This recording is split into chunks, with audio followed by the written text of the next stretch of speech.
ጌታ በደጅ ነው ስንል የዓለም ፍጻሜ የቤተ ክርስቲያን መነጠቅ ቀርቧል ደርሷል ማለት ነው። የፊተኛው ትንሣኤ ጊዜው ደርሷል ማለት ነው።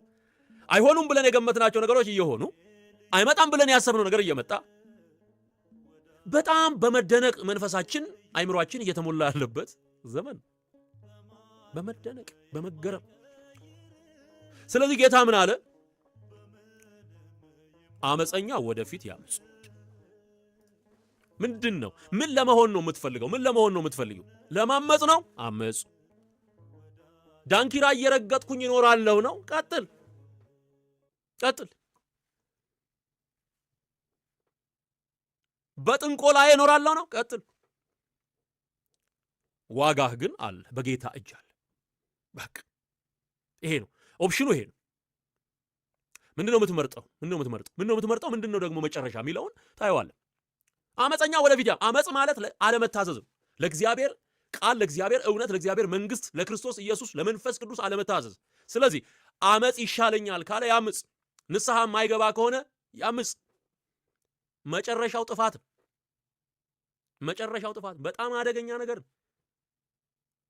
ሁሌ እንደምላችሁ ዛሬም የምደግመው ምርጫ መብት ነው፣ ውጤት ግዴታ ነው። ምርጫ መብት ነው። በቃ ይኸው አመጽ አለ፣ ጽድቅ አለ፣ ርኩሰት አለ፣ ቅድስና አለ። ሁለቱን አነጻጽሩ። ቁጥር 11 ላይ ያሉትን ተመልከቱ። አመፀኛ ወደፊት ያምጻል፣ ርኩሱም ወደፊት ይርከሳል። አሁን የአመፀኛው ተቃራኒ ጻድቅ ነው፣ ጽድቅ ነው። የአመጽ ተቃራኒው ጽድቅ ነው። ኦኬ። ጻድቁም ደግሞ ወደፊት ጽድቅ ያድርግ፣ ጽድቅ እያደረገ ይቀጥል፣ መልካም የሆኑ ነገሮችን እየሰራ ይቀጥል። ቅዱሱም የመርከስ ደግሞ ተቃራኒው መቀደስ ነው አይደል? የመርከስ ተቃራኒው መቀደስ ነው። ርኩስ ለሚለው ተቃራኒው ቅዱስ ነው። ስለዚህ ርኩሱም ይርከስ እንዳለው ቅዱሱም ወደፊት ይቀደስ ማለት በተቀበለው ቅድስና ይቀጥል ማለት ነው። ይቀጥል። ከዛስ መጨረሻው እነሆ በቶሎ እመጣለሁ። እነሆ በቶሎ እመጣለሁ።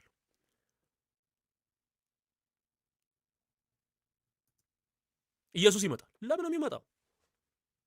ለእያንዳንዱ እንደ ስራው መጠን እከፍል ዘንድ ክፍያ ሊከፍል ይመጣል። ዋጋዬ ከኔ ጋር አለ ነው የሚለው። ማለት ዋጋ ለመረጥከው ምርጫ ተመጣጣኝ የሆነ ዋጋ ሊከፍል ይመጣል። ኢየሱስ ይመጣል።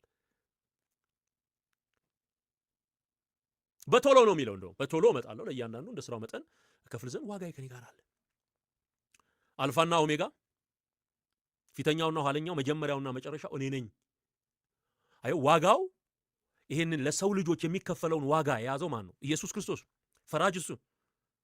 አሁን ከኛ የሚጠበቀው ተቀድሰናል፣ እየተቀደሱ መቀጠል፣ ጸድቀናል፣ እንደ ጸደቅን መቀጠል፣ የጽድቅ ስራዎችን በመስራት መቀጠል። የተቀበልነው የጽድቅ ህይወት የኃጢአት ላይሰንስ አይደለም። የተቀበልነው የጸጋ ስጦታ የኃጢአት ፈቃድ አይደለም። በመቀደስ መቀጠል ያስፈልጋል ነው የሚለው መጽሐፍ። ቅዱሱ ይቀደስ፣ ጻድቁም ወደፊት ጽድቅ ያድርግ፣ አመፀኛውም ያምጽ፣ እምቢ ያለው ማለት ነው። እርኩሱም እንደረከሰ ይቀጥል፣ ከዛ ግን ዋጋውን ይቀበላል። ከዛ ምን ይላል ቀጥሎ? አልፋና ኦሜጋ፣ የመጀመሪያውም የመጨረሻውም እሱ ነው። ዓለምን የፈጠረውም ዓለምን የሚያሳልፈውም እሱ ነው።